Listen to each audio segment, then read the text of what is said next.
அன்பான மக்களே, எல்லோரும் எப்படி இருக்கீங்க? நல்லா இருக்கீங்க அப்படிங்கிற ஒரு நம்பிக்கையில் இந்த வீடியோவை ஸ்டார்ட் பண்ணலாமா? இன்றைக்கி எபிசோடு எப்படி இருந்தது அப்படின்னா, சாரதா பயங்கரமாக சந்தானத்து மேலே கோபத்தில் இருக்காங்க. அதே அளவுக்கு காவேரிக்கு இருக்குங்க. ஏன்னா காவேரி தான் அப்பா பிள்ளையாக இருந்தாங்க.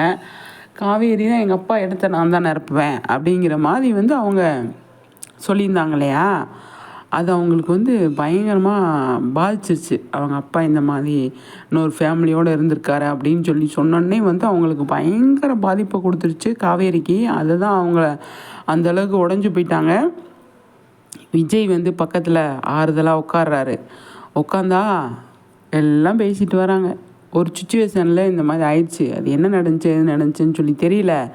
நம்ம உடனே அவரை நம்ம அந்த மாதிரி இது பண்ண வேணாம். எந்த மாதிரி சுச்சுவேஷனில் அவர் இந்த மாதிரி பண்ணார் அப்படின்னு சொல்லி நமக்கு தெரியாது இல்லையா? உடனே அவரை வெறுக்க வேணாம் காவேரி, என்னதான் இருந்தாலும் அவங்க அப்பா அப்படின்னு விஜய் எடுத்து சொல்கிறாரு காவேரிக்கிட்ட. ஒரு சுச்சுவேஷன் வந்தால் அந்த சுச்சுவேஷன் அப்படிங்கிற வார்த்தையை பிடிச்சிட்டு காவேரி, உங்களுக்கும் ஒரு சுச்சுவேஷன் வந்தால் நீங்கள் இப்படி பண்ணுவீங்களான்னு கேட்டாங்க. விஜய்க்கு பயங்கர வருத்தம், என்னடா இப்படி கேட்டுப்பிட்டாளே அப்படின்னு. காவேரிக்கிட்டையும் எனக்கும் கேட்கணும், என்ன காவேரி இப்படி கேட்டீங்களே விஜயை பார்த்து அப்படின்னு ஒன்று சொன்னார் பார்த்தீங்களா? விஜய் அங்கே நிற்கிறாருங்க. எந்த ஒரு சுச்சுவேஷன் வந்தாலும் நான் ஒன்றை விட்டு போக மாட்டேன், உன் பின்னாடியே வருவேன் அப்படின்னாரு.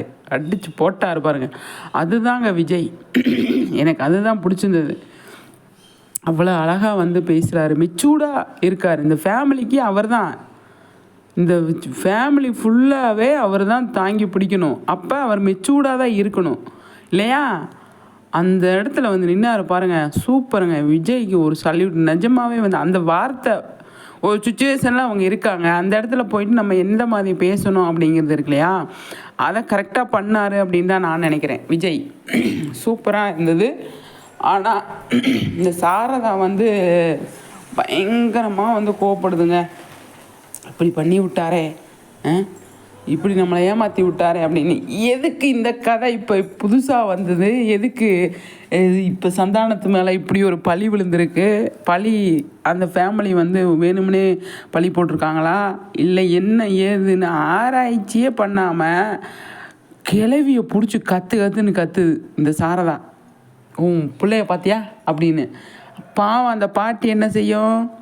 அவங்க பாட்டுக்கு சாரதா சேலையை பிடிச்சிக்கிட்டு பின்னாடியே தான் போவாங்க வருவாங்க. கிளவி இப்படி பண்ணி விட்டைய அப்படின்னு அந்த காவேரி பாட்டியை போட்டு சாரதா இந்த மாதிரி பண்ணி விட்டுருச்சு. பாவம் அவங்க. எனக்கு ரொம்ப கஷ்டமாயிடுச்சு. என்னடா இப்படி பேசிக்கிட்டு இருக்காங்களே அப்படின்னு. கிளவிக்கு அந்த பாட்டிக்கு இதுக்கு என்னங்க சம்மந்தம் இருக்குது? ஒரு சம்மந்தம் இல்லையே.